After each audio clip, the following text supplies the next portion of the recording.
Everybody's ready. We'll call the meeting to order. Call the roll. Jack Banks. Here. Kenny Anderson. Here. Deb Collier. Here. Chetty Smith. Here. Jenny McCall. Here. Judge Adams. Here. We'll do the Pledge of Allegiance and Jack.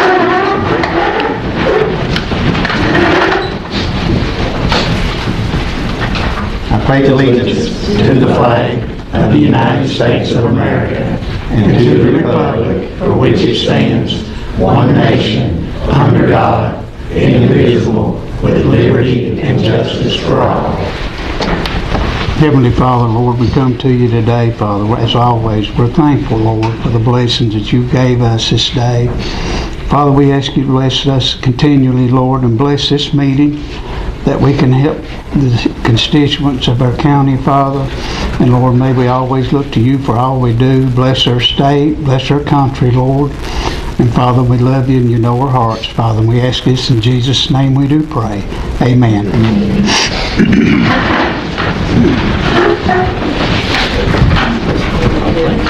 I'd like to welcome everybody here this morning, Monday, March the 17th, 2025. Get right into the committee reports. We got any committee reports? None. Item 2, approve the minutes of the previous meetings. I think we had 2 special call meetings in the regular. I'll make a motion to approve those. Do we have a second? Second. Call roll, Angie. Jack. Yes. Kenny. Yes. Deb. Yes. Chetty. Yes. Jenny. Yes. Judge Adams. Yes. Going to new business. Item 1, West Letcher Oral Society. Miss Mary Blair. Mary here. Mary is here, so I guess I'm not. Okay. Welcome. Richard Smith was supposed to come and do this morning, but he was unable to be here. We are the West Letcher Oral History Society. We meet in Blackie once a month, and we're trying to preserve the history of this area, which is very important, because if we don't, it's going to be lost. We have midwives, we have all kinds of things that we're recording. But what we're trying to do right now, how many of you have heard of Norris Whitaker? Not one of you. Most decorated Kentuckian during World War II. That's what we're trying to do. We want to get him acknowledged and honored. You have Francis Gary Powers out here. We'd like for Norris to be recognized as well. He's a Letcher County boy, lived on Mill Branch, was raised poor, I would say, and he went on to the Air Force, became a bomber pilot during World War II. He accomplished many, many things. He was, as I said, the most decorated. He ended up being a major. And let's see here, I have a list. He was even shot down in a plane crash in the Pacific Ocean. He was rescued by Preston, the USS Preston, in January 23rd of 1942. He was taken to Christmas Island for medical treatment. He had 4 Silver Star medals, Legion of Merit, 3 Distinguished Flying Cross medals, 3 Air medals, and a combination ribbon from World War II. He also had several others along with that. And we just feel that the man needs to be recognized, and maybe with a sign like Francis Gary Powers, because as to be the most decorated Kentuckian during World War II is an accomplishment. And I think he really, all of us, think he really needs to be honored. He was at Guadalcanal. He shot down 13 Japanese planes, and one of the other pilots asked him, how do you know it was 13? He said, I counted the wheels and divided by 2. So he had a sense of humor. And he attended Stuart Robinson School. He went on and graduated from colleges away from here. He was a very intelligent young man. And we would just like for you all to consider honoring him. We would prefer something to be put here in Whitesburg so that when people from out of state come through, they can see that this area accomplished a lot during World War II. And if it was put at Mill Branch, how many people would see it? Not very many, because not very many Letcher Countyans even know where Mill Branch is. So we would like for something to be here in Plattsburgh, something along the line of, as I said, Francis Gary Powers, because we truly believe that Norris Whitaker deserves recognition. And I have some papers here if you all would like them. I think I have enough for all of you. If you would like to have one of them and Yeah. home with you and read it and study it. And we'd just like you all to let us know what you can do and what you're willing to help us with. Because as I said, to be the most decorated veteran in World War II, that's something. That's not something that everybody accomplishes. So unless you all have questions, I'll leave you with that. And let us Would know that be comments are. something they need to come in and sit down with you with Terry, and then Yeah. maybe you bring it back to the court and we'll see what we can do from there? Would you all be willing to do that? To do what? Come in and meet with the judge and Absolutely.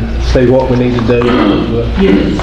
And if you want something in Plattsburgh, we'd have to include, the mayor. talk to the mayor, and we'll figure out what we need to do, and Okay. we'll get moving on it. Okay. Well, we'd be very honored to come and talk with you and Okay. just let one of us know when Yep. we can do that. We'll do it soon. You know Richard, so. I do. Yep. Yeah, just let him know and then we'll take it from there. Sounds good. All right, thank you. Thank you. Thank you.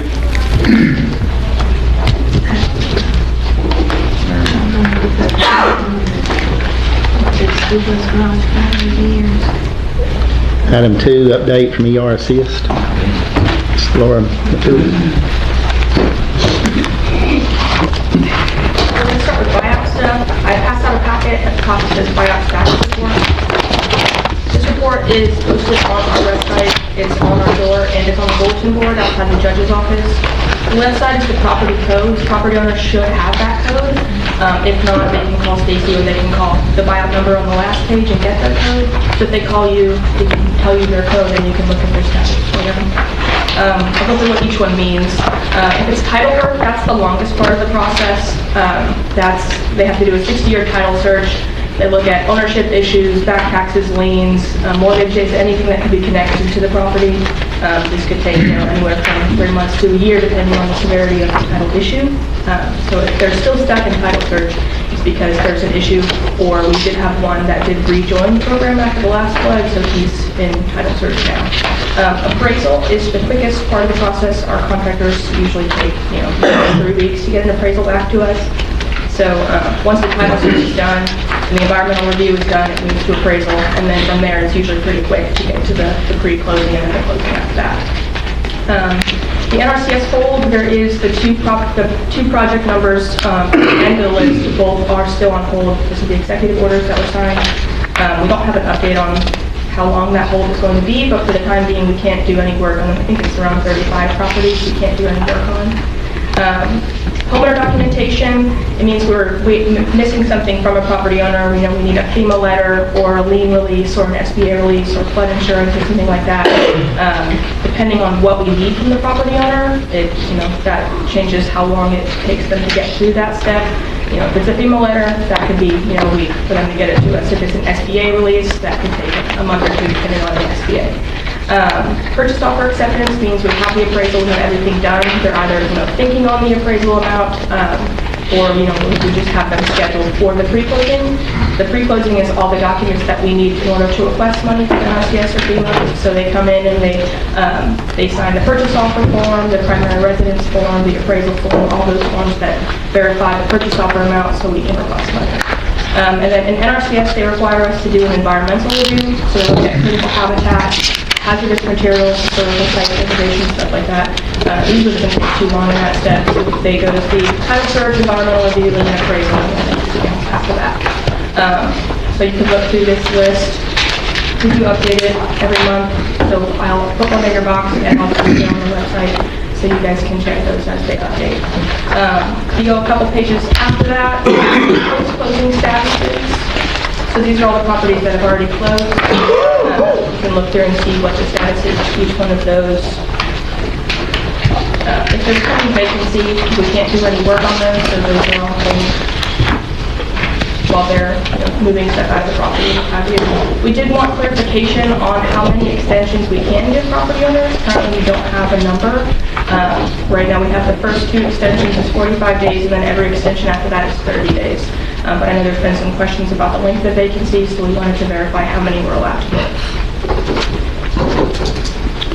Well, I went through that process, and that is, of course, I had to have a couple of extensions, Yeah, but, yeah. and I understand why people do that, weather, other issues, but that's a good thing. Yeah, we usually don't have many that require more than 2. It's usually 2 is the max. But we have had a couple that have had issues finding help getting stuff out of their property, so they've been in there for quite a while. But most of them have only had maybe 2 extensions. And thank you for this. Of course. That's great to have. Do y'all want to limit the amount of extensions? Or I think 2 should be far enough. 25, 35. so that'd be, what, 90 days? 90 days, 90 3 days. months? No extensions after 90? Is that enough? I mean, is that going to be Well, most Some of them people charge. get out within the first 45 days, but in some instances, if the residents are having trouble finding another place or something like that, then that time, they ask for that extension. But Does that begin from this point? Yeah, it's the extensions after the first 45 days that they sign at closing. So they're given the initial 45 days, and then if they need more time after that, they can request extensions. Okay. So it's after everything's, yeah, that's after they receive their money. surely 90 would be, I mean, would that be enough? we can cap that if y'all want, but there is some instances where folks need more time. Right, there is. I know I had to have more for certain reasons, but Was you done in 90? no. So you did go more than 90? Yeah, I did. Vivian was sick Yeah. in the So you hospital. get to 45 plus the 90, is that what you're saying? Yeah. Let's see. So that's, Most of them, it's just special circumstances where you have. That should be- That should be enough. Yeah, Do you want to leave it open for any special circumstances, or just the hard limit at 90? okay. That sounds, well. Well, you hate to put people in a horrible Yeah. spot, and, it's a rough time. Right, it is a rough time. You hate to put the pressure on them. What about 120? well, they've got the first 45 plus 90. Oh, so they get to 45. Yeah, then So that's how many months?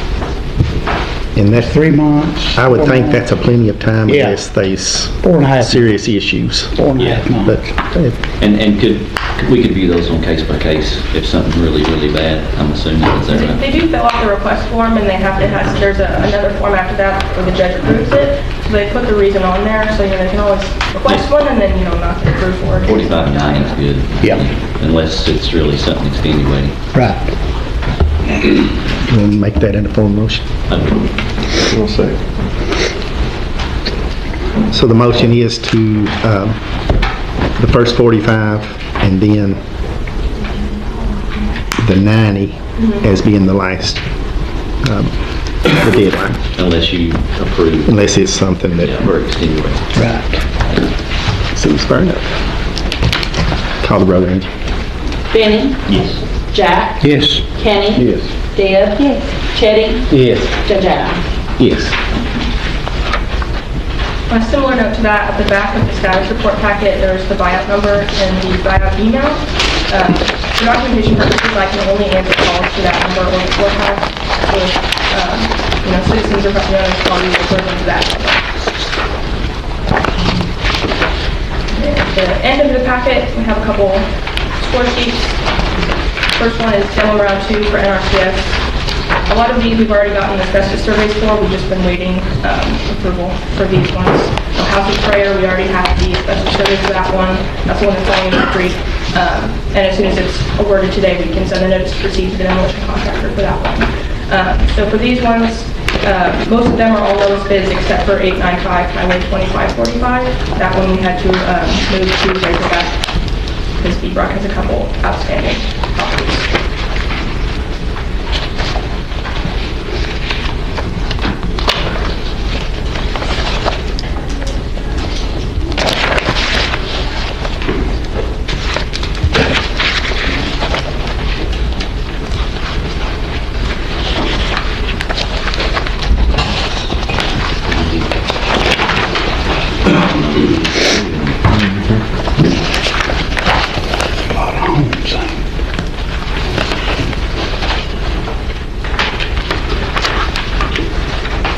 So what you're needing a motion on now is, where's the sheet on that? It's I think it's the second to last page. Yeah.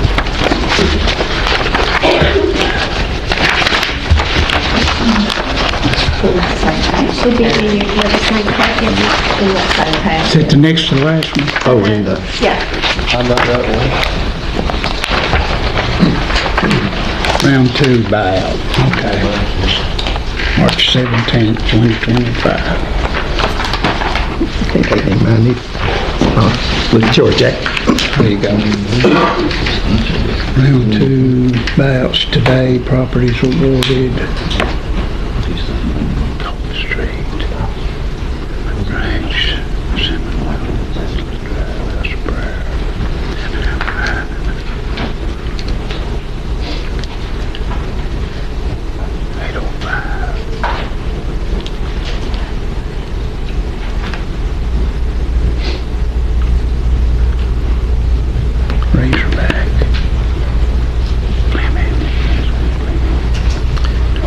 Do we have a motion on those round 2 demo, 17 properties? I'll make a motion. I'll second. Call roll, ain't you? Teddy, Yes. What's the Benny, next to the last Jack. one? Yes. Kenny, Deb, Judge Adams. Yes. And we have been getting more demo plans from MRCS, and we have 9 closings in MRCS in the next month, so we should have another round out next month. And the last page is title services, ground monitoring, and then we have property owner that rejoined the program to the title search. We just got one bidder, Appalachian Title. I'll make a motion on that. And second. It is. Is that Haman Church of Christ? That's the one. Call roll, ain't you? Deb, Yes. Chetty, Yes. Benny, Yes. Jack, Yes. Kenny, Yes. Judge Adams. Yes. And that's it for me. Thanks, Brent. Thank you.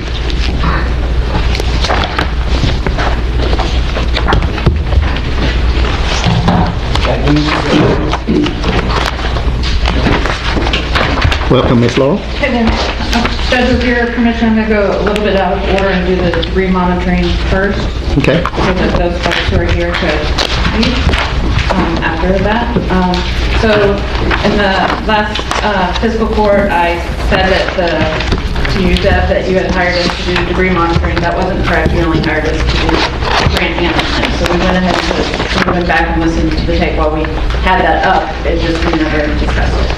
So we went ahead and put that back out on the street for procurement. We only had one response. That was Wheeler Emergency Management, and then I have passed out their proposal. Wheeler is a responsible contractor within the industry and has been doing the FEMA public assistance and probably for 20 years. They do have someone here today that could speak. I also passed out the other option for the county to use is the state master service agreement, which is Thompson, and Thompson has someone here as well. So I don't know if you want to hear from the two, and Thompson did do the waterway debris monitoring in 2022, so they are familiar with the area. And Wheeler has worked in Kentucky before, but has not worked within Letcher County before. And also compare their fees and anything like that. Did. It should be in packets, but I think 4 references, 4 or 5 references. Wheeler. Thompson did not necessarily need to submit to our procurement because they had the state master agreement. So they would have presented those references when the state selected them. Okay. So we put it out for bid, and Wheeler was the only one responding Wheeler was the only one. to the procurement process. And then Thompson has the state master agreement that they can work under in the county. Okay.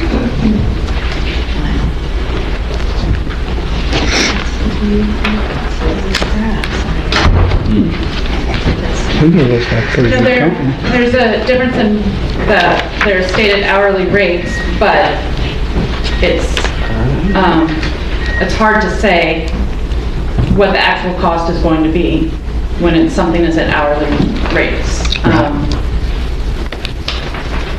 You know, it may take, just the way they conduct project management may be different.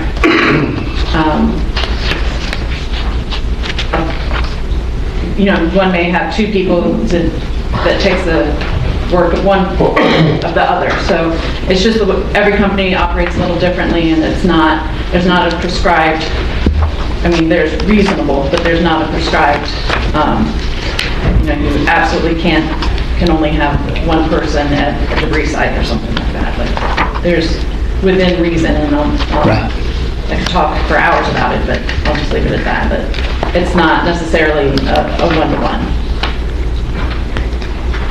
Ultimately, it's what it looks like on paper, is that right, Jamie? As far as Because we award the can't- bid, Yeah. generally you need to justify a failure to go with the higher. Right, and that would be if you wanted to hear from them in their approach and what you would get out of that. Are they both here? We'll listen to it. We'll go with Wheeler first. If you'd like to speak to the court.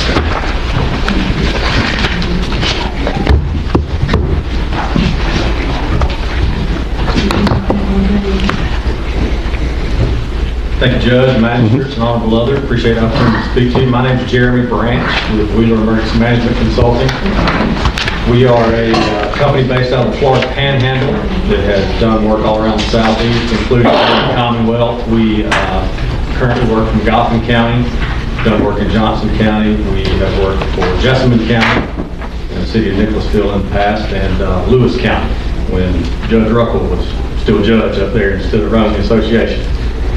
So we do have some experience. Our company was founded by Jason Wheeler, who worked in the Florida Department of Emergency Management for years, eventually becoming Bureau Chief over recovery.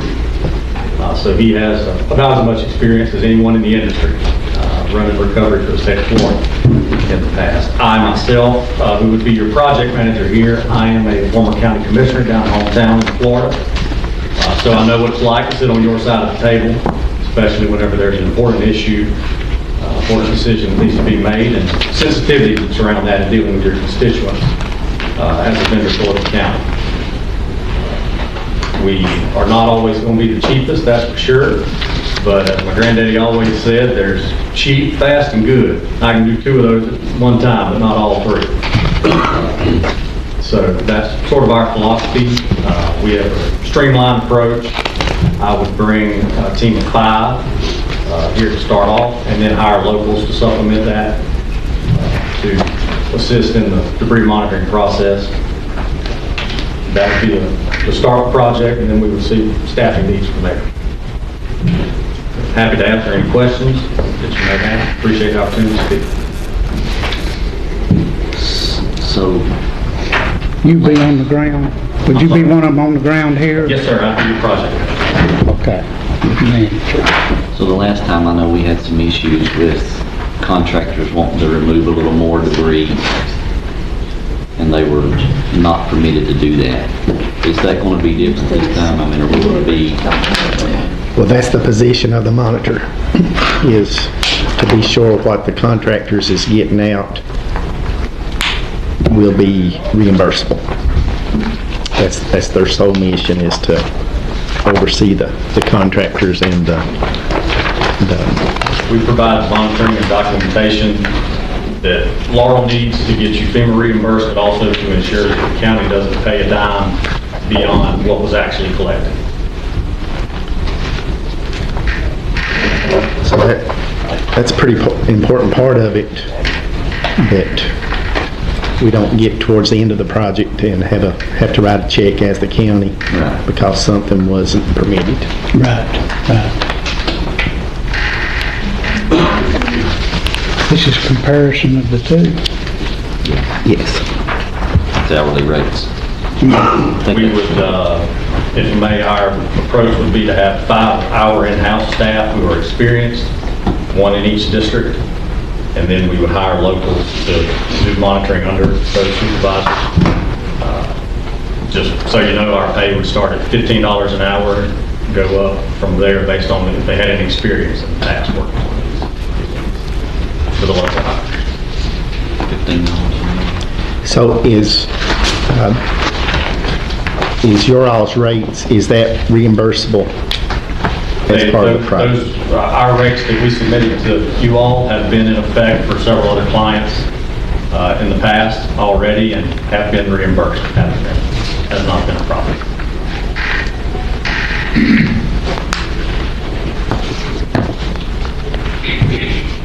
Y'all got any other questions of Jeremy?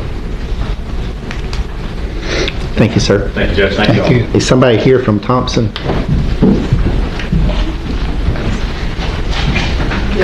Hi. Hello, my name is Misty Johnston. I'm here on behalf of Thompson Consulting Services. Thank you all for allowing me to be here today and speak. Yeah. Okay, as you all know, we do currently have the contract with KYTC. We are also in Pike County, the city of Pikeville, Coal Run, and Knott County, and we are currently working with DRC in those counties as well. We would follow the same contract as the KYTC, so it would be easily to activate. We already have monitors from Letcher County working in Pike right now. Pike County will be ending soon, so we'll just utilize those same monitors with the training. So they are already trained and familiar with this area, as well as myself. I was here in the 2022 flood, so I'm very familiar with their waterways and their area of county. Is that project going smooth in Pike County? It is. Coal Run should be finished over there in about 2 days. And then we're also in Pikeville, will be finished tomorrow. That is right away. They have the state MOUs in place, so they're doing state roads, county roads, and then they will do the bridges as well, as soon as they finish their drone coverage. How do you all do with the local contractors as far as rates and things like that? I mean, you describe that. What is your all's process? Our process, we have 1 monitor per crew, and then we also have 3 monitors at the disposal site. You have your tower monitor, which will be doing the load calls because this contract is on cubic yards instead of weight this time. So it will cut out a lot of the issues that we encountered last time with them taking too much dirt, sand, and silt. And so our rates are $13 an hour, and then we provide them with a $3 gas stipend. So are you available at what point? Today or? Oh, we're available now. We are ready to activate and start certifying trucks Wednesday, if you guys are okay with that. And then get started on Thursday. And they both use local contractors. Yeah. That's good. So you would hire local people to do the monitoring? Yes, ma'am. Okay. And you've already working Letcher County people in Pike County right now, correct? Yes, sir. So all of those monitors are already trained and familiar with the guidelines and the rules, and they can just move right over and start immediately. Good. That's a substantial difference in rates, though. Big time. Yeah, that's what I noticed too, Benny. I don't know if there's any kind of Comparison. justification for that. You know, It's hard to justify that, right? So I make a motion to go with Thompson State. Master contract. I second.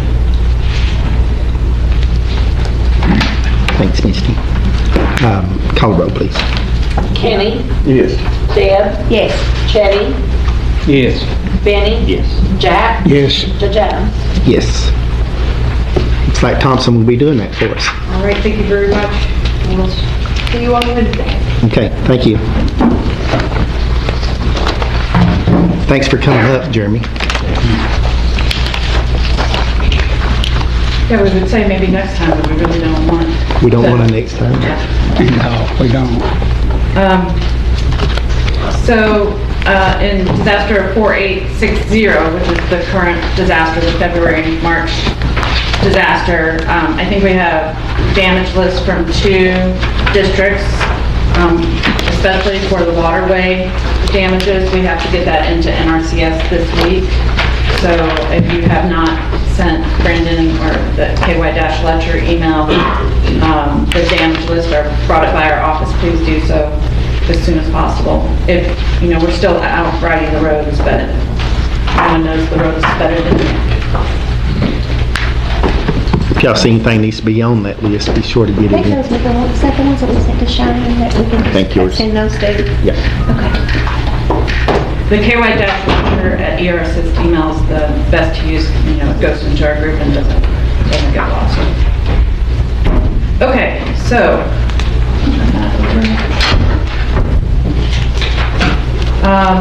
we had procurement for 4663, 4 projects out for 2 weeks.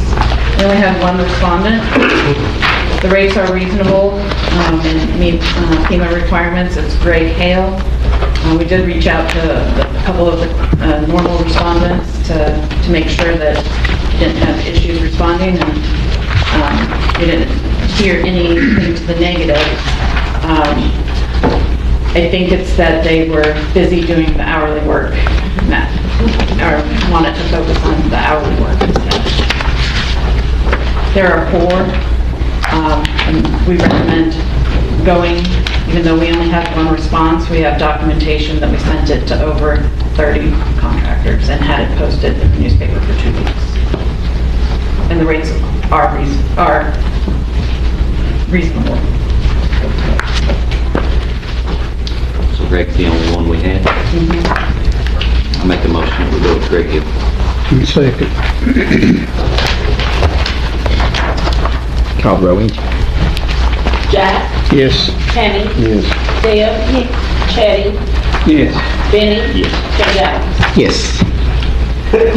So the next is we'll have quite a few, things that you and I discussed about this last week, but for the benefit of the fiscal court, we have to end the hourly emergency rate road repairs because we're close to a month in now. So we either have to just use the bid culvert rates, so the flat rate, the unit rates. So the contractors can bid rates on culvert installation. We can use those because those are a unit rate. But we can't continue to do hourly rates because the buses are able to get through approximately, and it has been a period of time. We're at a period of time now that FEMA would consider it to be not reasonable to have hourly contractors out working. Okay. But because of that, we do have procurement out for unit rates of culvert installation, so 24-inch and 36-inch culvert installation following KYTC standards. If there are other types of standard installations or removal, we can put that out for competitive rates, but we can't just choose any rate for hourly rates. So to that end, what we'd like to do is arrange for a special call within the end of the month so that we can have some more procurement, that we're identifying some roads as we're writing them up that really can't wait 6 to 8 weeks to be worked on. So are you going to bid those, is the procurement process to bid those out individually plus the Yes, standard plus- rates? Yes.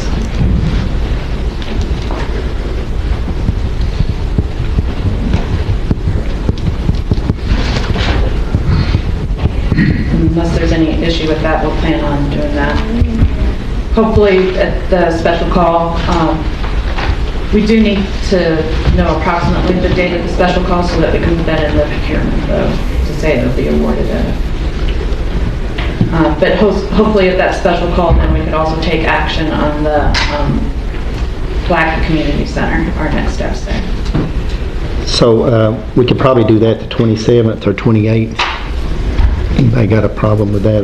That'd be Thursday or Friday. It's spring conference and stuff that week. Check that. Oh, that's right. Well, is that through this Thursday then? It is So everybody that's going to that will be back Friday? Friday. Is that? Yeah. That work for everybody? Yeah. So we'll plan on doing that Friday the 28th.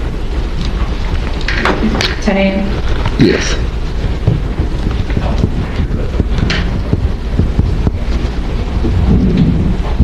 Okay.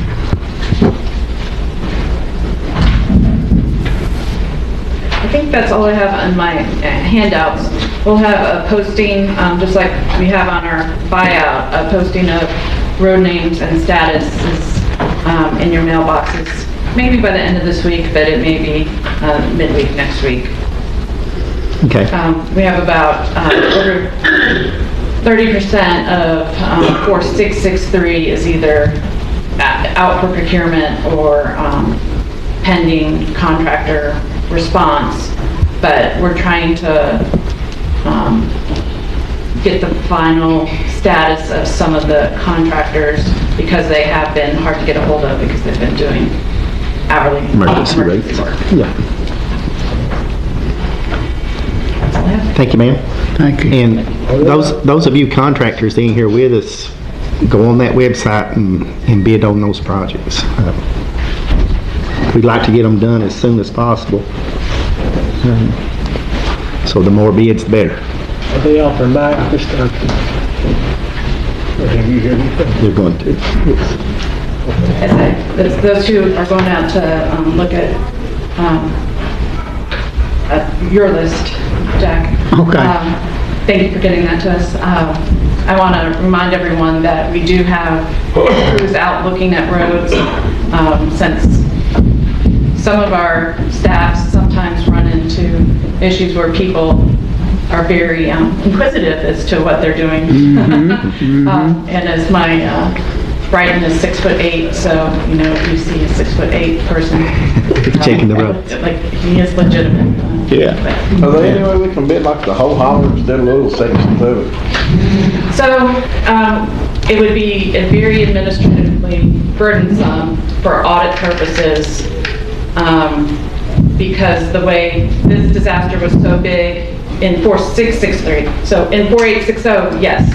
In 4848, yes. In 4663, the disaster was so big and we had so many different FEMA people working on it, the way they grouped them, we just had to roll with it. There wasn't really a choice. Because the way it's working right now, it's like building a house. You know, you're going to start with your foundation first, not the roof. You know, if you go in and do this riprap work, and then go in and pull that 100 foot out in front of the grates, that's going to fall down, and it's like building a house backward. You're soon giving the whole holler. Yeah, Let 'em and get do it all done. You know, if you build a house, you're not going to start with the roof. You're going to start with the foundation and be able to do it. Well, it could be, if we're doing a holler like that we bid each individual part and then compare the different contractors And So, yeah, so what we could do is by road and award it all to the same contractor, by road, multiple projects. That's probably the best that we could do. yeah. But we So would the still need whole- to award it by You'd- project number. You'd And- award individual projects, but it'd be based on the entire Right. length. Is that sound like doable? So an idea that we had brought to the court previously was having standard rates for some of the standard installations. And then that would speed things up as well. But I think the feedback we heard on that one was, well, contractors would need to know how far they were going to drive.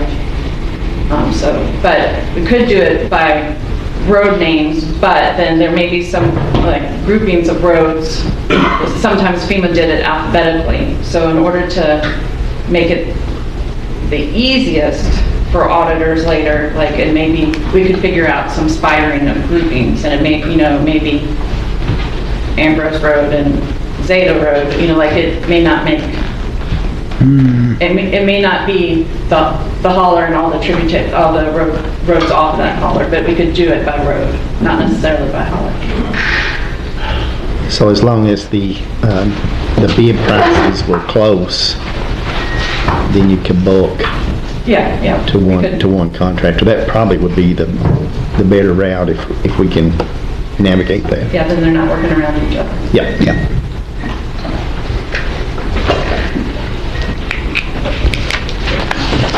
Item 4, update from CRAD. Miss Lisa Napier. Welcome, Lisa.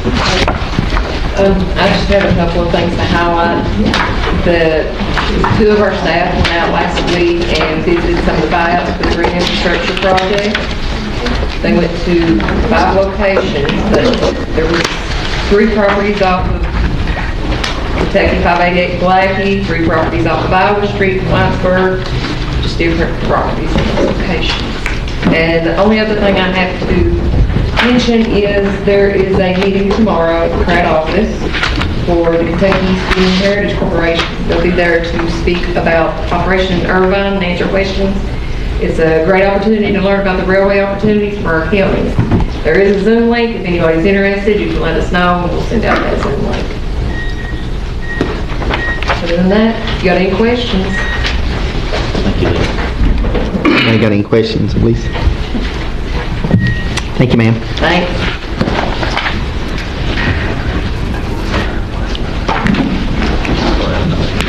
Item 5, Sheriff's Office surplus vehicles. Sheriff Jones. May I say? Welcome. Good morning. I had 2 law enforcement agencies reach out to me and asked if we had some surplus cars. And being we bought some SUVs here recently, we do have a couple. I'm asking if we could surplus those. One of them is Jenkins that is asking for a vehicle to surplus them. But tell you what we're going to use the money for is the SUVs that we purchased. They came with mobile data terminal brackets, but not the computers. So we want to buy the computers to put in those SUVs to give our officers. We can use them out in the field instead of having to come back to the office to craft reports and stuff like that. My goal is to completely replace our whole fleet with SUVs because we found out during the snow and so forth, can't get certain places. And then after the flood, a lot of roads are washed out. We can't get to places that people need us. So my goal is to replace them all with SUVs. So I'm asking if we could surplus these 2 vehicles, these law enforcement agencies. I make a motion that we allow the sheriff's office to surplus this vehicle. Surplus. The department. That's a 2015 Taurus and a 2016 Charger. Yes. I'll second. Call the roll, ain't you? Benny? Yes. Jack? Yes. Kenny? Deb? Yes. Chetty? Yes. Judge Adams? Yes. And speaking of the surplus, we had our auction recently. LaShawna said she turned over the monies from that auction for other vehicles to you all. We're asking for that money back from that auction. You know the total on that? Not right off the top of my head, I don't. DJ might not have it. The amount he's asking for back, Yeah. is that it? It's around $8,400.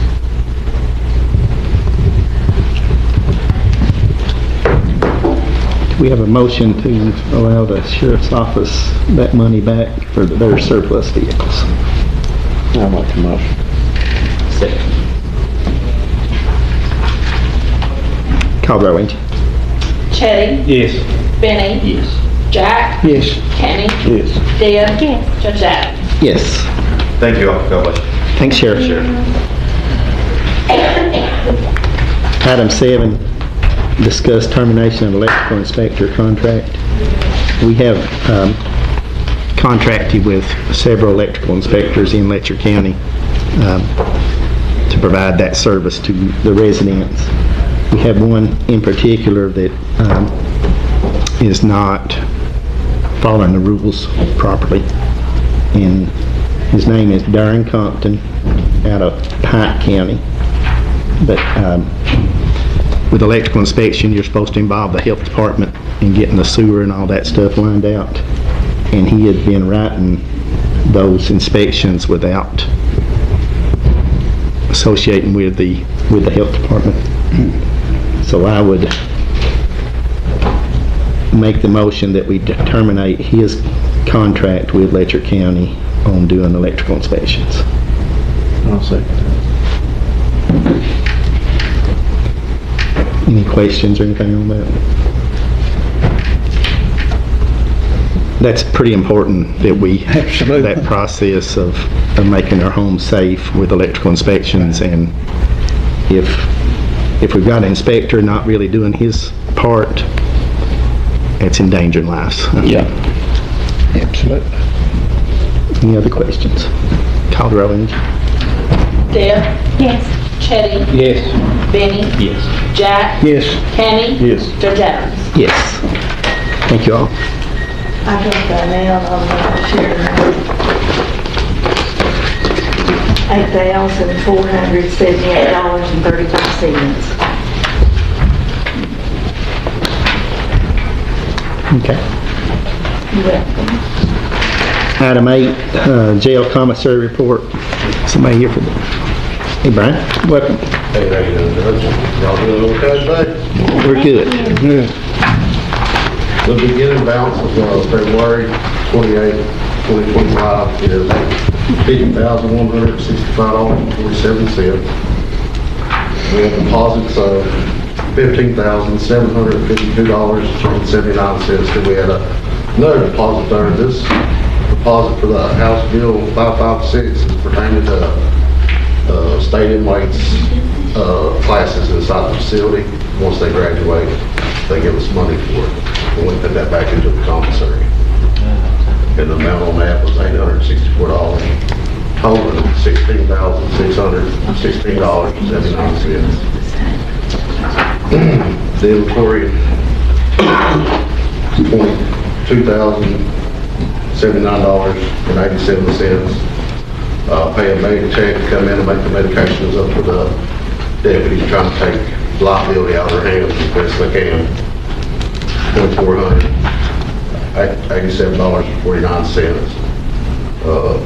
Paying the police $1,762.98. Paying half on the road commissary, $1,131.16. Doctor's appointments, we have the individuals that we pay for to transport doctor bills set with inmates in the hospital. It's $2,039.18. The fees and co-pays for the medical prescriptions and stuff, $1,982.28, which totals $11,482.96, which leaves a balance as of March 1st, 2025 of $55,299.30.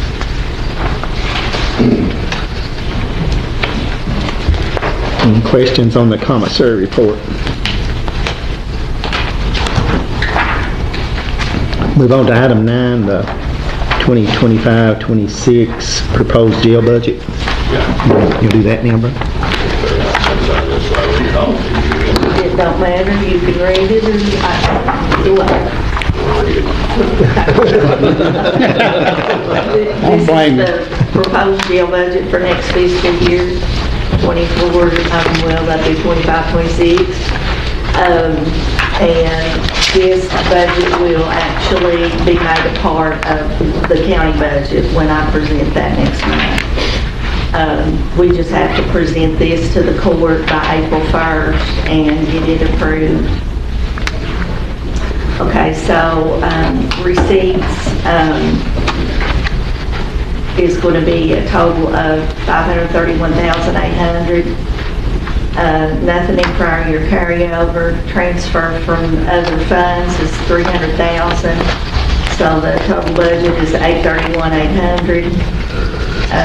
Same thing for appropriations on the second page. Personnel $428,189. Operating expenses $176,511. Equipment $500. Juvenile detention operating expenses $30,000.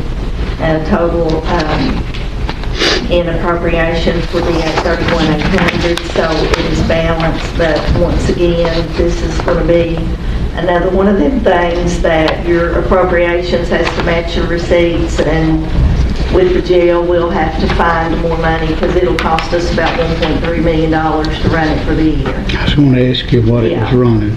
Yeah. 1.3.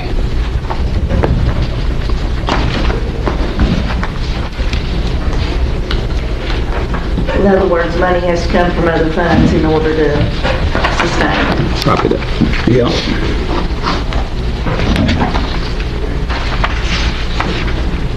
And that's no fault to the jailer, that's just the cost of doing business. This is the way the money goes. Which the inmate population is went down. I've been in the 50s. I haven't seen the 50s since I started 24 years ago. Wow. Right. I actually got down to 48. It is the lowest. I mean, you've been here longer than me, but I've not seen it either. No, when I first started, we housed Knott County prisoners too. We would have like 20 Knott County prisoners and 25 Letcher County when I first started here. And I've never seen it that low. I think about 20 of them, around 20 right now, state inmates. And the rest is sitting on bonds. So that's helping our cost. Yeah, I feel like it is. Yeah. We have a motion on the proposed jail budget for 25-26. I make a motion. I'll second. Call roll. Kenny? Yes. Deb? Yes. Chitty? Yes. Benny? Yes. Jack? Yes. Jack? Yes. Anything else, Brian? That's it. We appreciate the inmate release projects that they're doing out in the county. I know they've been in every district, and Yeah, just anything y'all need us to help you with, we'll do our best, and whatever it is, it don't matter.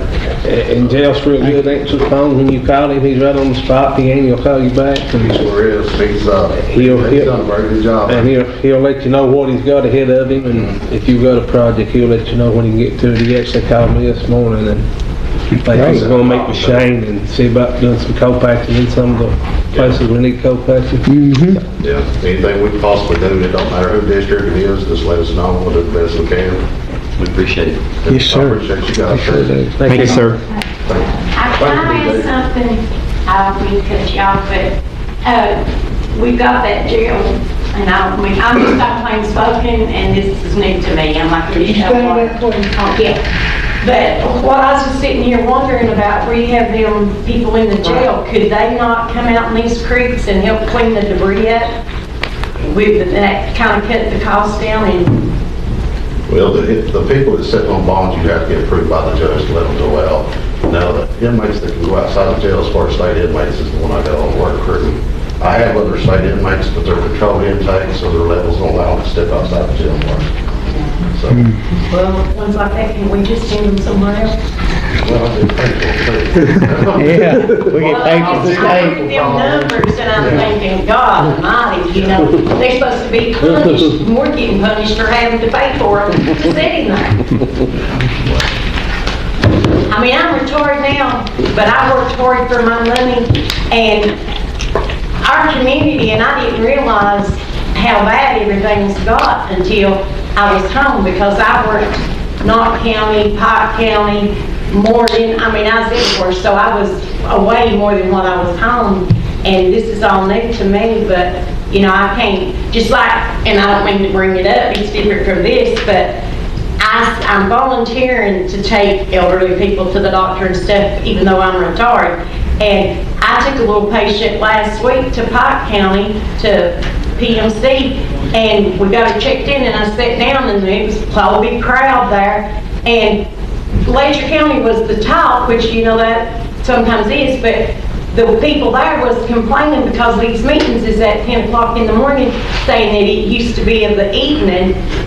And I just, you know, I'm wondering why it got changed, because like when I worked, I could never come to these meetings at 10 o'clock because I was at work. But if you work to say 4 or 5, your boss is more apt to let you off to come to a meeting, but they won't let you off to come in late to work because nobody's going to come out there and cover you for 2 or 3 hours. And I'm just kind of curious, and I know I probably stepped out of bounds here, but I'm kind of curious as to why our meetings got changed to 10 o'clock to start with. The court, that was a decision the court made to do that. And Well, let me ask you this, because everybody that I talk to is not satisfied with it being at 10 o'clock.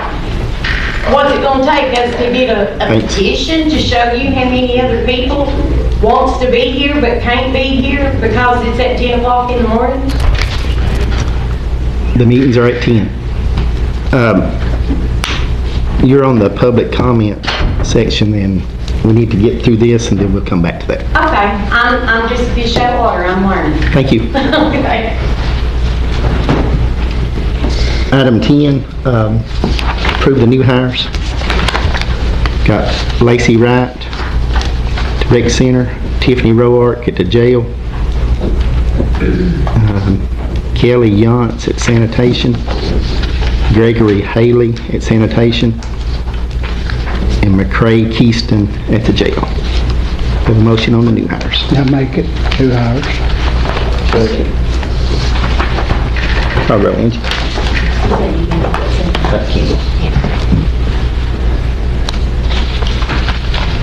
Jack? Yes. Kenny? Yes. Deb? Yes. Chetty? Yes. Benny? Yes. Judge Adams? Yes. Item 11, first reading of fiscal year 2025 budget amendment number 2. Got that, DJ?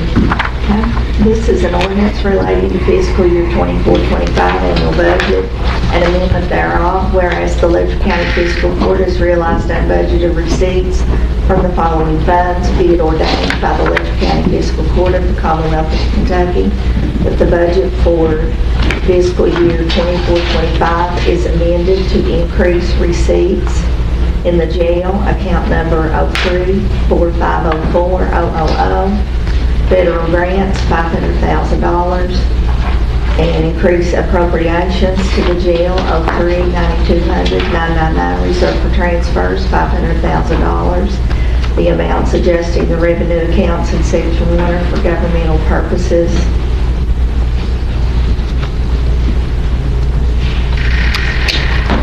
We have a motion on the first reading of the fiscal year 2025 budget amendment number 2. This is, and y'all remember what this was for, the $500,000 we moved from March Yes. that we've spent. I'll make a motion on the budget.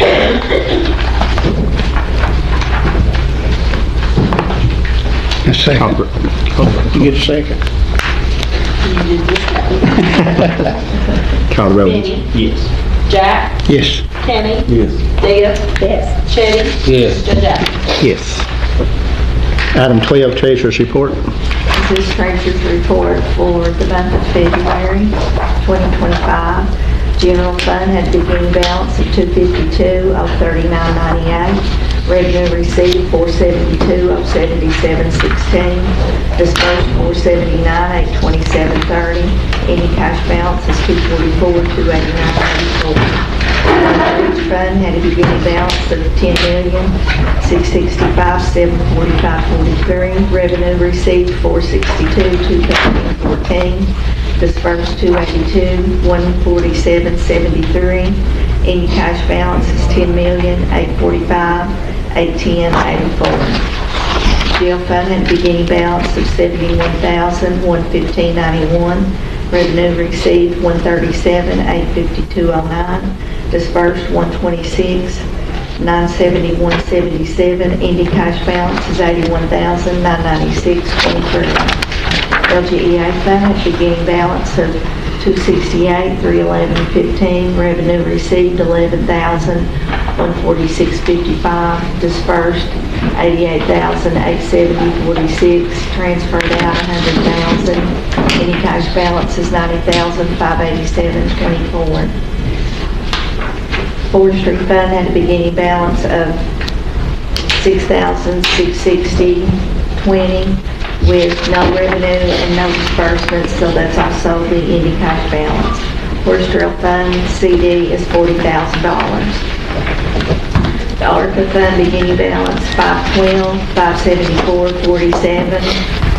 Revenue received $61,11. Disbursements $13,650. Ending cash balance is $498,985.58. Police Memorial Fund beginning balance is $26,05 with no receipts and no disbursements.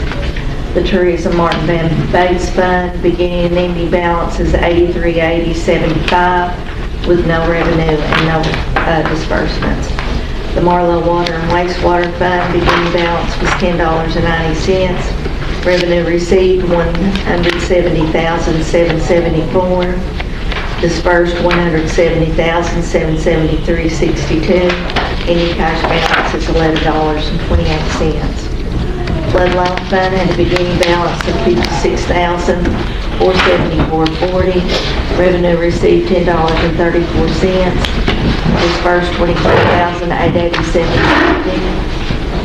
Ending cash balance is $32,597.24. County Court Clerk storage fees beginning balance $24,496.36. Revenue received $32,3477. No disbursements. Ending cash balance is $27,731.13. Disaster relief fund beginning balance $12,211.47. Revenue received $2.34. No disbursements. Ending cash balance is $12,213.81. City of Blackie beginning balance $53,557.84. Revenue received $24.61. No disbursements. Any cash balance is $53,582.45. The EK Safe Fund beginning balance $1,812,846.59. Revenue received $208.61. No disbursements. Any cash balance is $1,813,055.20. The Local Assistance and Tribal Consistency Fund had a beginning balance of $100,209.82. Revenue received $11.53. No disbursements. Any cash balance is $100,220.71. The Opioid Settlement Fund beginning balance $446,459.56. Revenue received $51.37. No disbursements. Any cash balance is $446,510.93. 4663 Buyout Fund beginning balance is $571,558.49. Revenue received $465,822.54. Disbursements $564,37.96. Any cash balance is $473,343.07. The grant account had a beginning balance of $0. Revenue received of $3,295,089. No disbursements. Any cash balance is $3,295,089. The alcohol beverage control account has had no action in it yet, so it's just a balance of $0. The next page is a recap of all your bank balances. We're not holding any money in LGEA for special projects. And then your sanitation, rec center, and tourism reports. Any questions on the treasurer's report?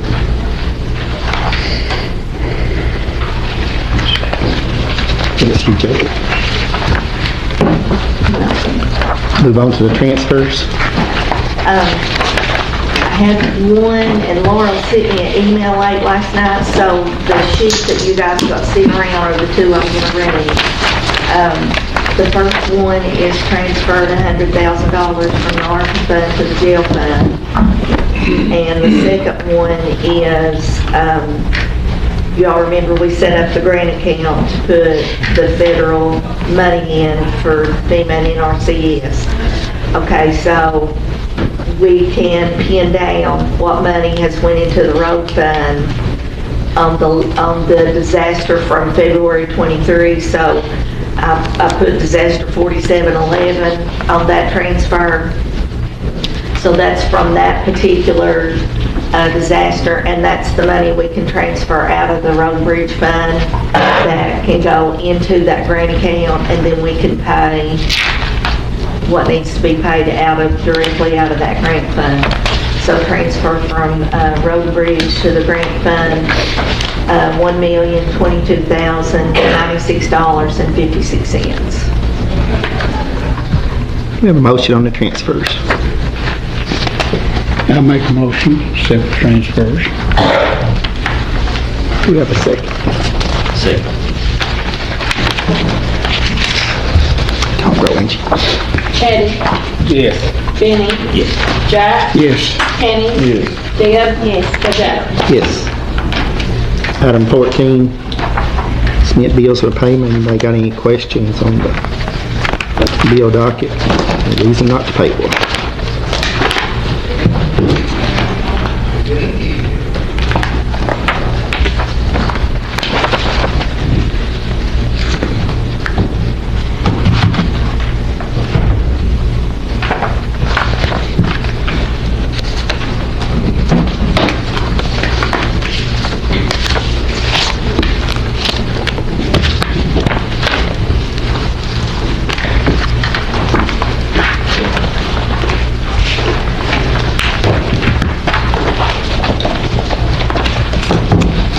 Go into public comment now.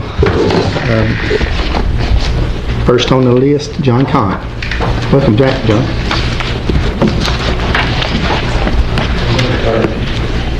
Hello, John. Hey, you're finally running about that deal with Dredge and River you and you see you talked to them the other day. The Corps of Engineers is working on developing a project, but that's all I know right now on that. Yes. Hal Rogers I seen the other day, he was talking on it, and someone said they had a study. I was had to study, look at it more, Jack across and find out. Hal is pushing them on that, the Corps of Engineers on his end. Yeah, I know y'all got a lot going on. To do a project there. And Jack, what about that bridge we're talking about getting it cleaned out there? Yeah, that's what we were just talking about today, getting that debris off that bridge. Yeah. Getting that dredged out on each side. Oh, yeah. We're going to get that done. Yeah. Well, what's happened to our DRC guy? What's the deal with that? He had to wait till we had a monitor in place, so he's ready to stand up too. After this court meeting, he'll be working this week. You know, about the time that flood hit, my family came from London, they had moved. And one of them told me they want to move back, but they didn't build a house back where it's at. And until they dredge that river, they won't. And you just got to be waiting home. Everybody's been away from home. And you get homesick from home. That's what they are. I'm just trying to find out. But I ain't trying to rush you. I'll be smarter than. No, that's fine. Right now, they're still discussing that on a federal level. Yeah, okay. Thank you. Thanks, John. Thank you.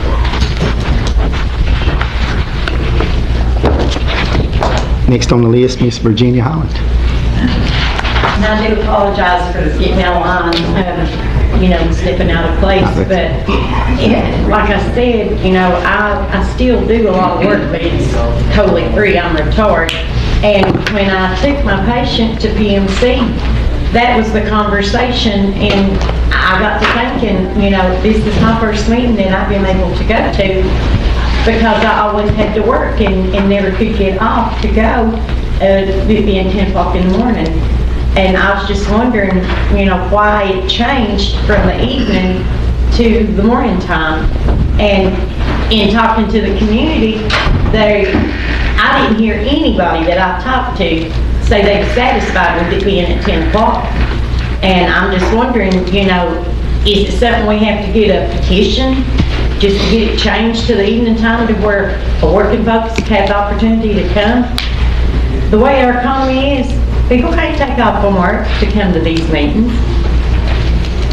There just ain't no way. But like I said, you know, you can have somebody come in an hour early or an hour late and work it out. I just think the meetings needs to go back to the way it was in the evening time. The meetings are now at 10 a.m. Yeah, I was here this morning on time.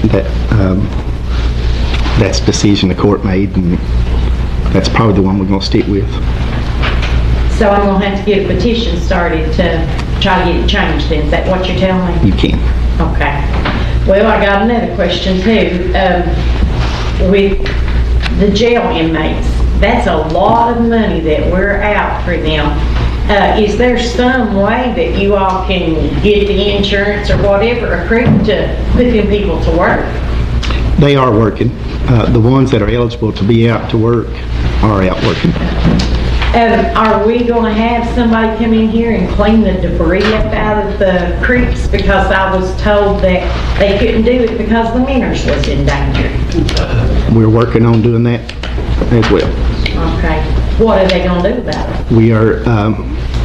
We're authorized right now to do our structures, the county bridges and culverts, on either side of those. I own about 400 foot on each side of the creek, and even before I retired, I'd be out there cleaning up messes. We got an excavator stuck. Kenny can tell you that. I ended up buying the thing because there was so much, excuse my language, shit in the creek that, I mean, it's constant. Every time a little flood comes, we're having to get out there and clean that up. And I just find it ridiculous. I mean, it's like when it rains, people just throw their garbage out.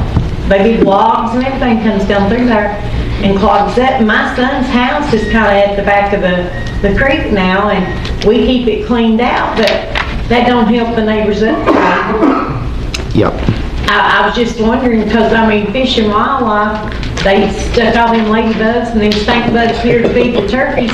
Why can't they repopulate the minnows? I mean, it don't make no sense to me, and I've cleaned my creek out for years, and my son goes fishing, and he ain't had a bit of trouble catching the minnows in the back. I was just curious. I mean, I think when the waters raise, people see that as an opportunity to get rid of their garbage. Oh, yeah, I agree with you. I'm out there hauling it off and burning it every time. Yep. And it's kind of scary now because we have seen needles in the creek. I mean, and some of them little kids down below me, you know, they play in the creek because the moms don't pay attention and take care of them, and it's just bad. I mean, yep. I was just curious as to how much, I mean, it needs to be cleaned out. That's like where I live at, right down below what was called Lucky Banks' needle is there now. There is so much debris on the guardrails that two people can't even hardly pass right there. Is that you all doing that, or is that the state that does that? That's the state road. Well, what do we have to do to get them out there to clean it up? I would, the state is aware of it. Maintenance department is up beside our county garage, and you can call up there or call District 12 in Pike County. I've called them both already, but it would probably help if you called. Okay, can you write them numbers down for me? I can get that. Another question I have, yesterday I rode through Thornton, and I was shocked at how much of the road that is like got nothing underneath it, it'd be dangerous for a school bus to drive on. What's gonna be done about that? I think that's State Road 2. Thornton is? Well, do they have meetings? They have a chief engineer in Pike County at District 12, then they've got road What engineers. I'm saying, is there a meeting I can go to besides just calling? I don't think they do. You can call over to District 12 in Pike County, and they can answer that. Okay. All right. Now, again, I apologize for not going in order, but Oh, that's all I'm right. new to this. I'll be coming and seeing you at 10 o'clock, 4 o'clock, whatever. Come back and see us. Thanks. All right. Thank you. Joyce, did you have anything else? No, you will contact Richard. I will. Mhm.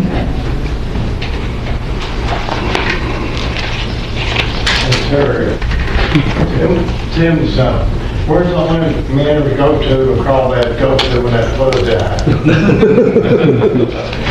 I guess part of them goes downstream and part of them... Down the middle of the main line. I lost my house 3 years ago, lost your land head. Yep. I'm not looking for pity. I never seen nobody come around and ask me, I need help or anything. Jack, you knew me all my life how I've been. And these folks come with junk like that, this EPA, but hogwash.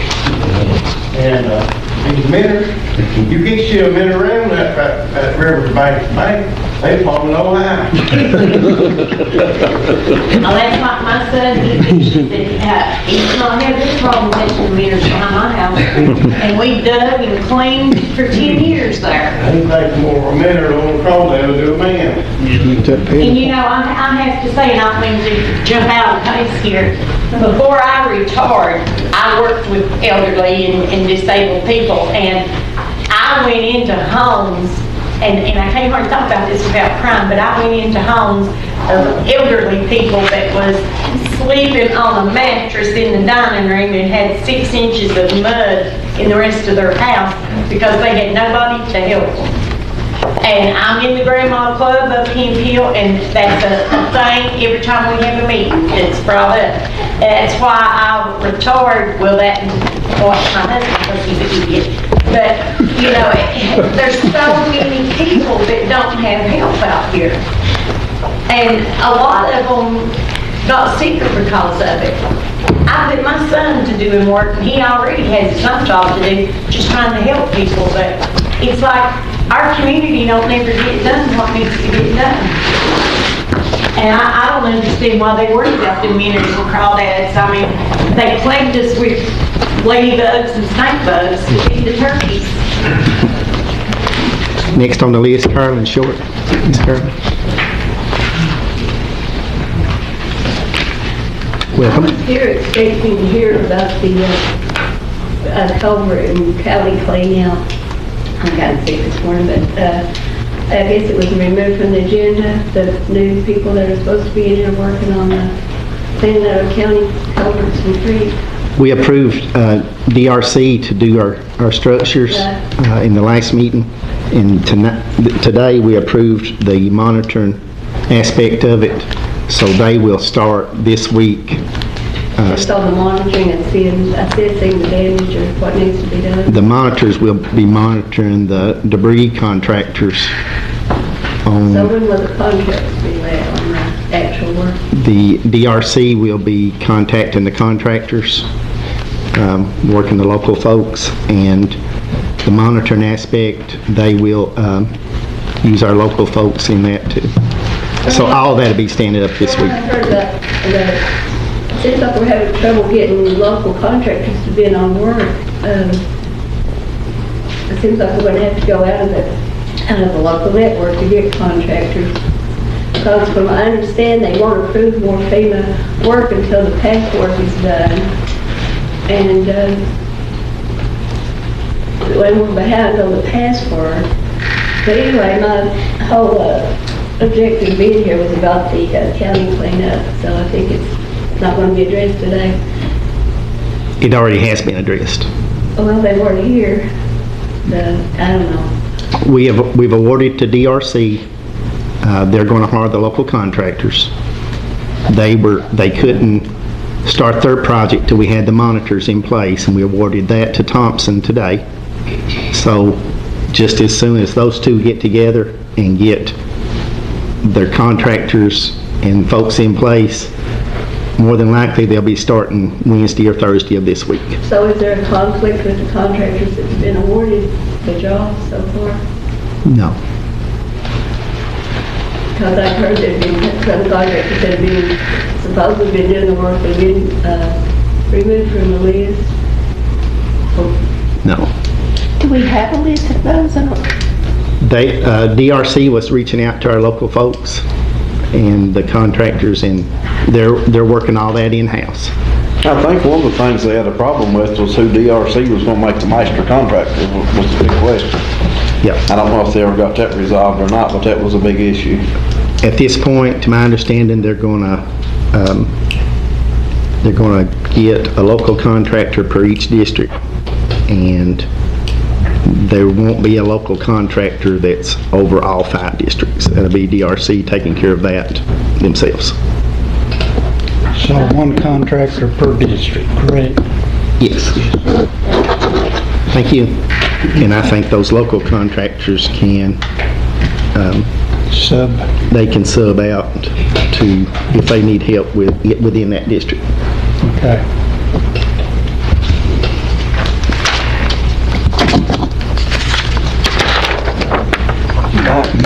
Speak, sir. How do you get a hold of DRC, call my office. I think they're setting up a 800 number.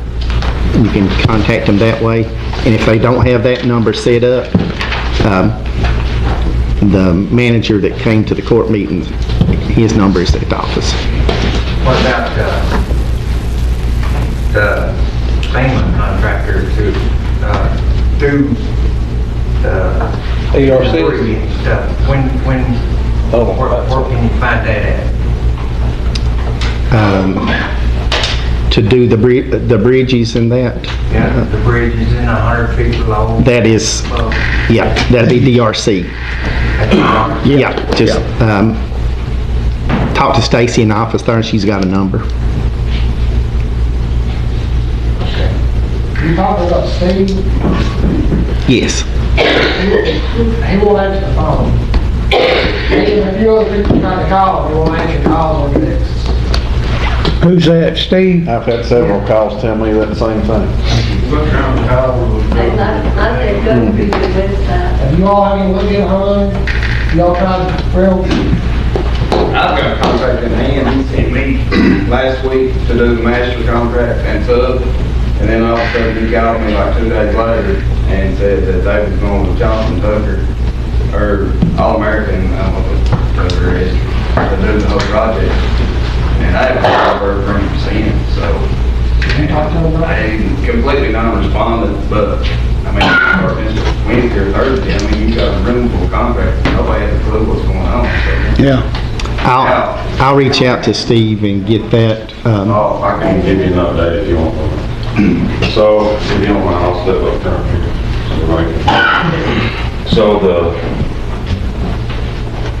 they interviewed myself and Brandon on Monday morning because the scope of work is going to limit what we're allowed to do here.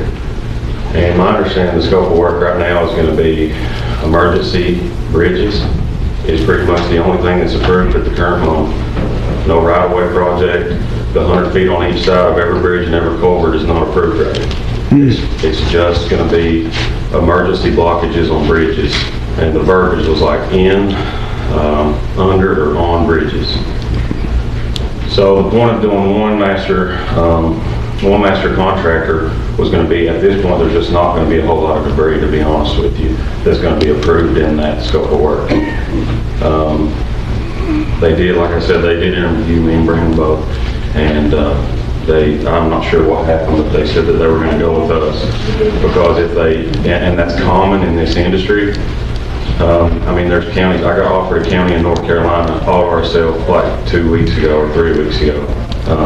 And the way they do that, they give one contractor the county, and that one contractor is then responsible for subbing the work out for other contractors. So, like that list that we had, we could get every single contractor involved that was on that list if it goes through one contractor. If we split it up to 5 contractors, then I don't know what this one's doing, this one doesn't know what I'm doing, and there's going to be a lot of mass confusion. There's going to be a lot of people that are left at the house. And I think that, that's at the county's discrepancy, and they've chosen to do that so far. But that's kind of where we're at in the process right now.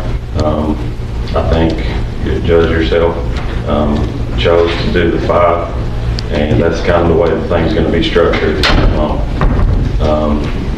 But DRC is moving forward with the project, but like I said, they are limited based on what they can do, based on what the court tells them they can do, and based on the scope of work. It's going to be a reimbursable item from FEMA, and that's kind of where we're at right now.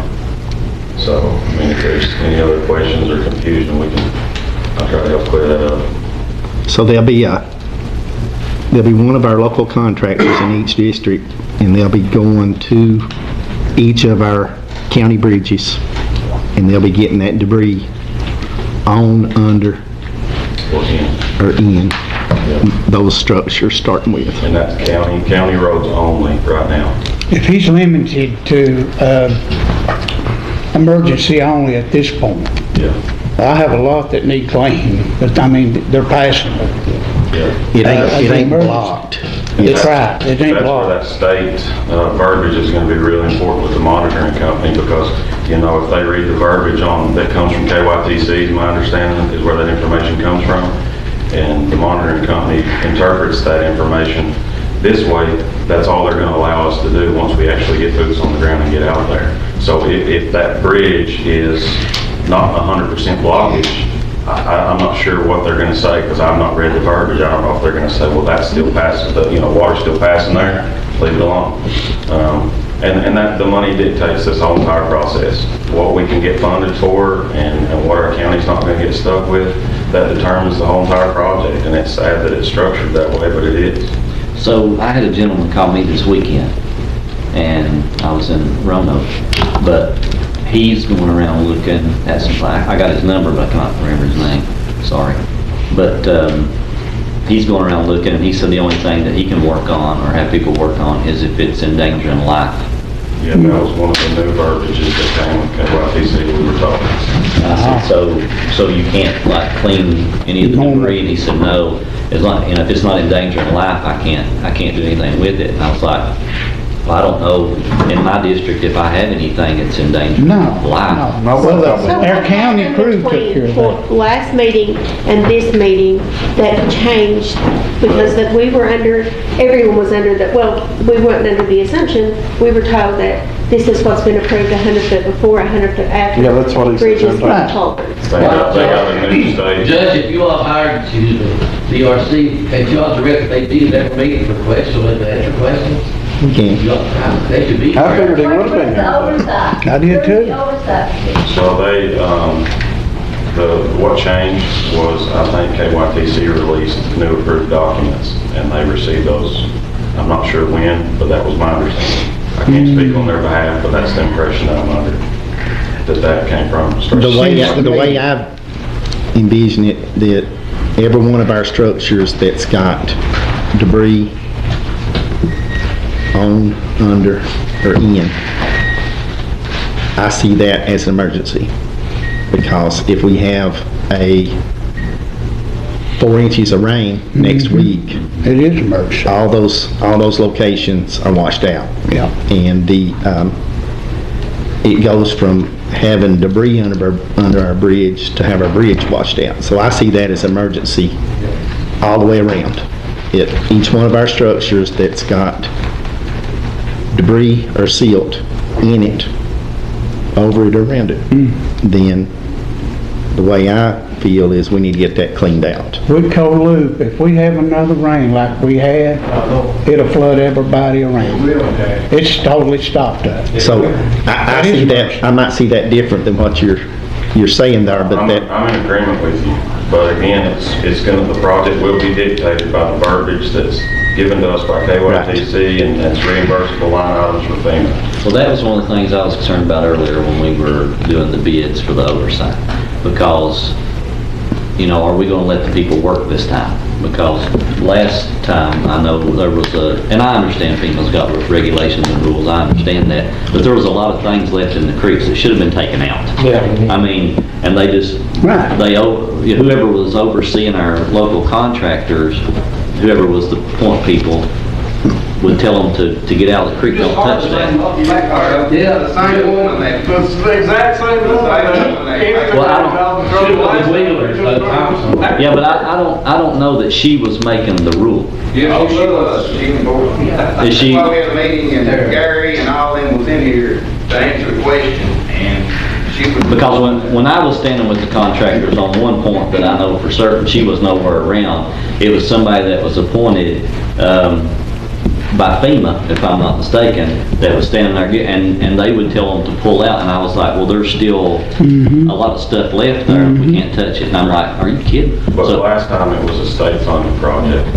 This time we're doing it on a county level. That's why we're here today, we're getting all this together. Right. And the money side is gonna fall on the county this time. Last time it was a state-funded project, the state handled the entire thing. They awarded the prime contractor, they awarded the monitoring firm, and then they also paid the bills, correct? The county, none of that debt fell on the county. Right, yeah. And that's the same way this time. KYTC, do they fund this project?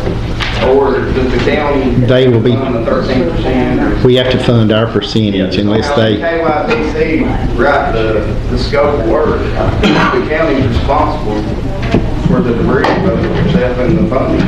yep. I'm not sure that. KYTC be involved? I don't know why they are, to be honest with you, but Are they? Sounds like they're They setting are. the rules. I put a call into them. I know some people that I talked to them a couple of weeks ago, and I didn't understand that part of it as well. They were kind of they're managing it without managing it, so to say.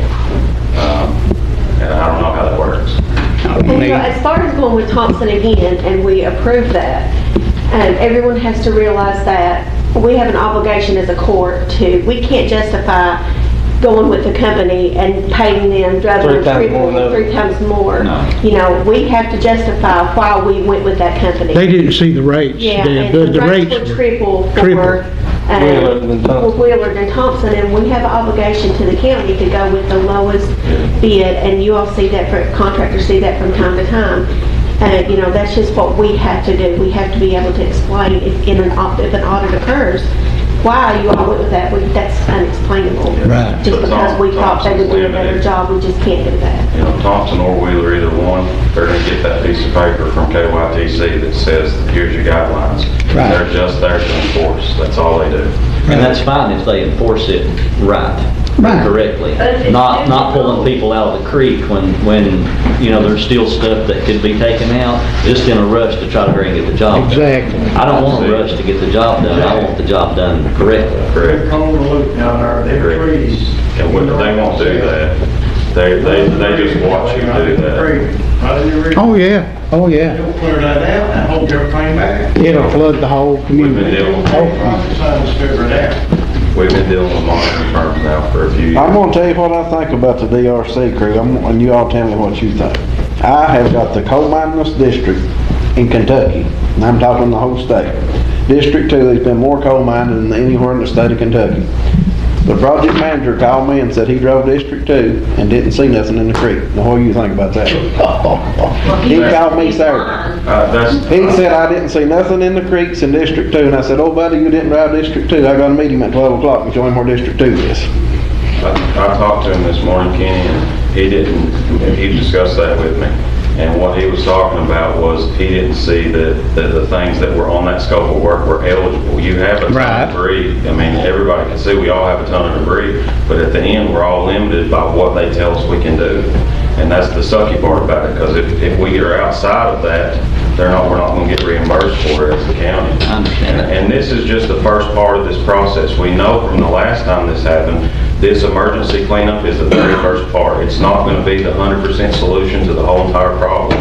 So just my advice, we take all the money that we can get and all the funding we can get from this first emergency project, and then we keep applying for more money, which is the NRCS projects to follow, and whoever else, the FEMA funding that follows. There's going to be more projects after this. This is just the emergency portion. It's not going to be the entire solution. I don't know if they'll have much emergency if they're going by their guidelines, you know what I'm saying? And again, I don't know who we'll talk to about that. I'm not aware of any of that. Right. It's always changing.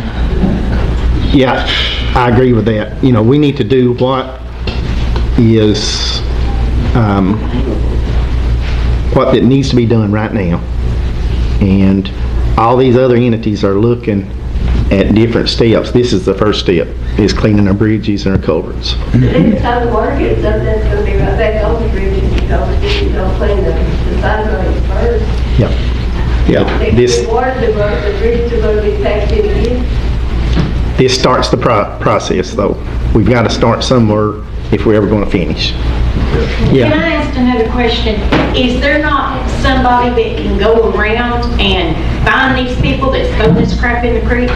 I mean, somebody has to be held responsible for the trash and everything. God does a lot of his trees and... Well, that's true too, but I mean, if it's your property, clean it up. Yep. Yeah. Were you lied to, Judge? Were you lied to about the 100-foot above low? They told you that. Who told you that? The state rethought their position, in my opinion. The FEMA folks, the FEMA guidelines is 100 foot in each direction. The state, I guess, looks at it different. Hopefully they come back and we do it all.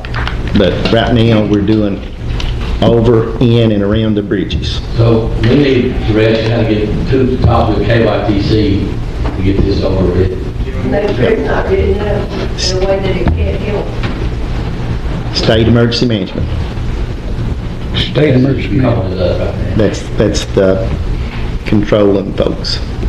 Oh, okay. And what about the, like the right-of-way edge? I mean, there's down trees, brush.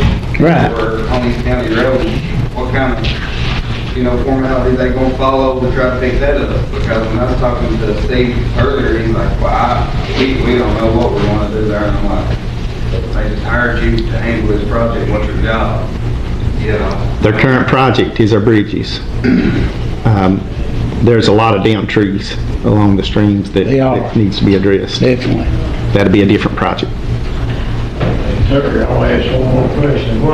That cleaning them, they clean that bridge out, why can't they cut them trees so far through it? Yeah, there's trees leaning right into the bridge, right into it. Both sides of it. I know, I saw that. We've just been lucky that they haven't failed. Because, Put all that up through there, I'm saying. yeah, it's all the way up through there. Am I mistaken, or is all this very confusing? It's very confusing. It is.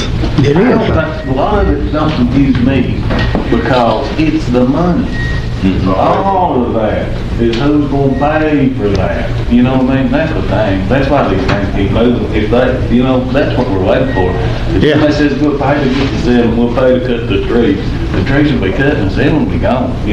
We think that's why they commit to paying for the stuff. That's where So we do are. we need to complain to Andy and get him to give us some state emergency funds or something? Reimbursed and pay it. This is the federal government, that's what they want reimbursed us for. That's why we have to have monitors before we can take it, because they tell us, you're not gonna go bankrupt if we take it. You know what I mean? That's the role of the monitor. And even our, You'll get reimbursed if you do this, and that's what we gotta have. if we do everything right, we're still going to struggle with coming up with our 13% at this point. Is that what ER assists? Is that what Laura Roman does? Does she write the grants and stuff that comes in to cover the 13? Yeah. That, as of the 22 flood, the state covered our part, our 13%. They paid their,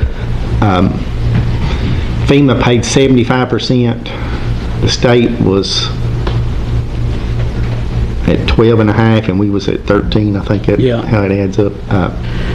But in the 22 flood, our portion was such an enormous amount that the state paid our portion in that flood.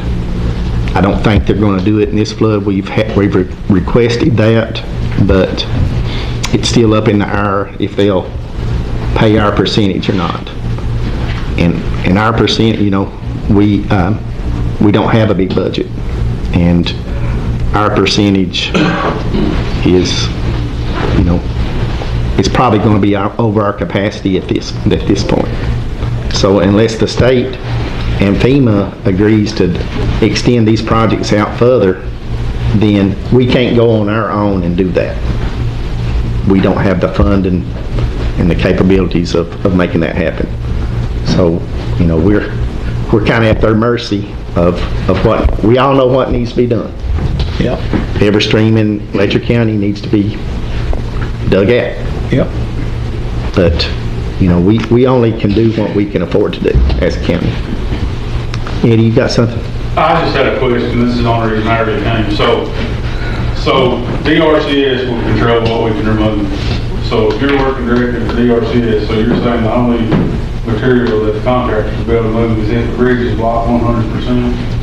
I don't know, I haven't seen the scope of work. The scope of work is given by the state, and based on what, I don't know. I don't know if it's dictated by the FEMA funding or the state funding, but it's dictated by somebody, I don't know. DRC would do the whole county. Ashford, any of these emergency management companies, the more that we get out, and the more that we do, the more money they make, the more money the contractor makes. Right. So at the end of it, the money dictates the entire process, who's going to pay for what, and what has actually been approved to be paid for. And then whoever, which is KYTC, gives that scope of work, the verbiage on that contract is going to say, this is what is approved, this is what will be paid for, and then the monitoring company is there just to make sure that we abide within those guidelines. And it'll be, As we look at it so far, it is only if it's an emergency, like it's 100%, Well, like it's for everybody. in, under, and on was the verbiage. In, under, and on. What about the endangered life part? That's different. In, under, and on. If it is endangering life, you know. Not above the law. ma'am, did you have a question? I still have a question, I just wasn't actually. Can I get them to start coming back to the podium? Yeah, come on up here, if you want. If you would, state your name. My name is Elise Hill, and I'm actually here on behalf of the SBA, the Small Business Administration, and thank you for the opportunity, Judge, to speak. Wanted to just share some information and resources that we have on our side. I know that you all have been mentioning FEMA. Sometimes we do work alongside FEMA, especially when presidential declarations have been declared, as they have been here in Letcher County. We have a fact sheet here that I would love to give to you all of you. And then we also have flyers for anyone who has been affected by the flooding, especially on the small business side, nonprofit organizational side, and then we also do offer resources for homeowners and renters. So I just wanted to attend this meeting, and I'll be attending regular meetings, just to pass along my contact information and also, again, the resources that we have available to anyone who may be needing assistance. It doesn't require any cost to apply for our disaster loans that we offer. You don't have to accept them at all, but we also just want to advocate to everyone that has been affected to at least see what their options are. And so we'll be here in the state through April. Our deadlines, if anyone needs the assistance, is through April the 25th. And normally we do an extension date, but just wanted to attend this meeting and any more meetings just to make sure that everyone, especially in Letcher County, is aware that the SBA is here and we have resources available. Thank you very much. Thank you. We'll move on to old business. You guys got anything? Or a motion to adjourn? Go ahead, Bill. No. Oh, you ain't going to? I'm good. I got a bridge down Buttrey Lane that's fell down. Good. Buttrey Lane. Me and Shane just went and looked at it. And it just needs picked back up and head ball put back on it. It's a good bridge. Shane mentioned something about that. They can't get in and out with ambulance or fire truck if they had to. They got another little entrance on the other end that's deadly. try to see if we can get some on that quick as we can. Okay. And, Fantasy Drive, Mac Drive, and Sydney Drive ain't had no attention since the 22 flood.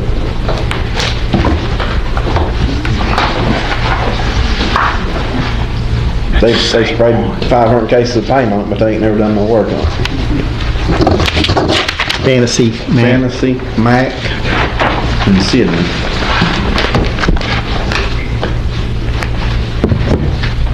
Okay. And that culvert in Adams will bring it up at Elms Road. Okay. I've addressed it a time or two, and we still ain't got to here. It's about to wash them people off. Every time it rains, it's right up under their house and everything.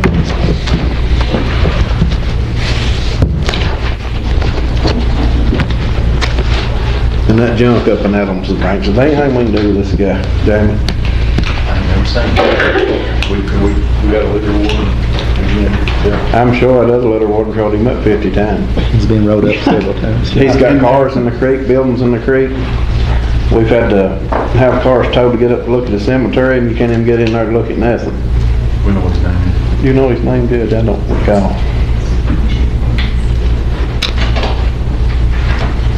It's in the office, I've got it. But His name's somebody knows it. We're gonna have to do something with him. He's gonna wash the whole lot of I think he may already be in court, I believe. I think.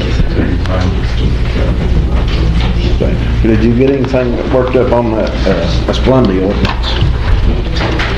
Supposed to be meeting with him this week. I know they're over there in the Colson area making a good mess of it. Cut them down, leave them in the creek. Yep. And that'll go for every, that ordinance will apply to every, not just this one, it'll apply to every. Yeah. Anybody cutting near the stream. I've been a master logger 28 years, and we never was allowed to do that. Yeah.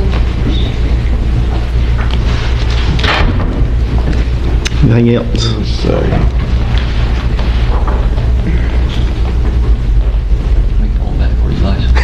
I'm gonna have to get them. Yeah, you won't have to.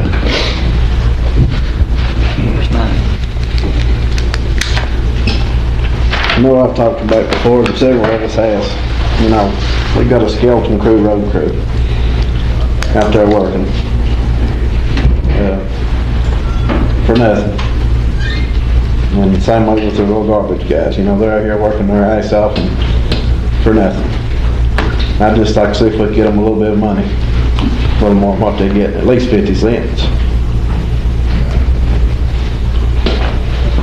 They deserve $1 because. I know that they do deserve it. It's but dangerous with just syringes. I'm just saying, though, they would appreciate anything. They get, you know, anything would be a help for them. That's right. They do appreciate it. You know, if them 5 or 6 man crew quits, guess what? We're crippled. Ain't nobody else gonna do that for us. Yep. They're not gonna do it. What I was thinking was like maybe a 2%. Let me figure the numbers on that, and then we'll have that in the special call meeting. That way, we don't do anything that gets us upside down.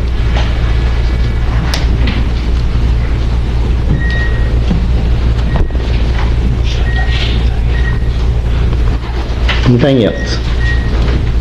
Motion to adjourn. Make it. No, it wasn't. Didn't make it. And I agree with Terry on, what we got, they do a good job. They do a good job.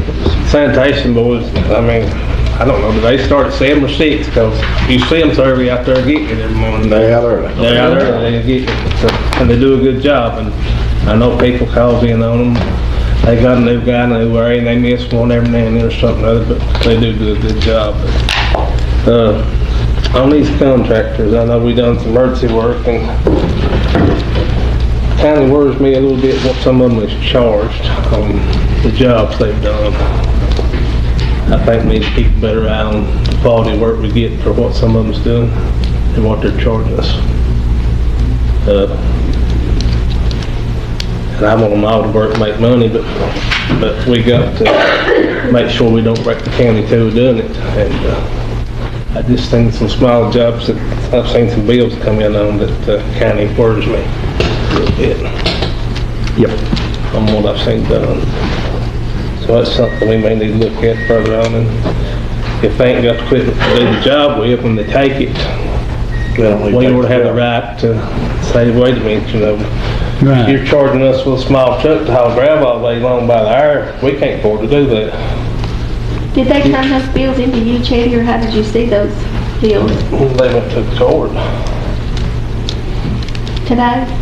Some of them, That's the emergency repairs. emergency repairs, yeah. And that's all of the emergency declaration that getting these bridges cleaned out, if you reimbursable them to FEMA for these jobs, top man. Yeah. So, you're gonna get that money back, but I agree, you don't want somebody to rob you, but No. you should definitely get the money back. Don't matter who's paying, we still, we need to get our money's worth. Yes. And another thing, FEMA's got a certain rate they pay for certain things too. You know what I'm talking about, Robert? They only pay a certain amount for the size equipment you're using on our reimbursements. And But the FEMA, Chetty, what FEMA regulations override KYTC pay regulation as far as getting a 100 foot, the cover, getting so much debris. The state makes that call. And the federal override that, FEMA? They won't. You want to override the state? The state makes that decision. Anything else?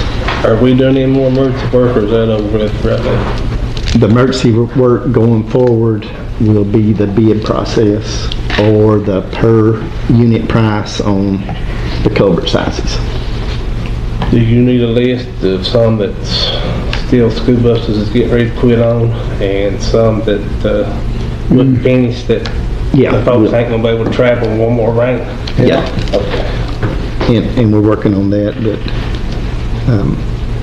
the early rate's finished, but there is a unit price and the procurement. So everybody get in there and, you know, the more contractors we have involved, the more work we can get done. Motion to adjourn. Second. Call the roll, Angie. Deb? Yes. Chetty? Yes. Benny? Jack? Yes. Kenny? Judge Adams? Yes. I will add one more thing too before we leave. I know we've adjourned, but they are going to continue that buyout program. It's going to be available to Letcher County folks. Good deal. So I think at the rec center today. I think They're we're going to post it on the paper. supposed to.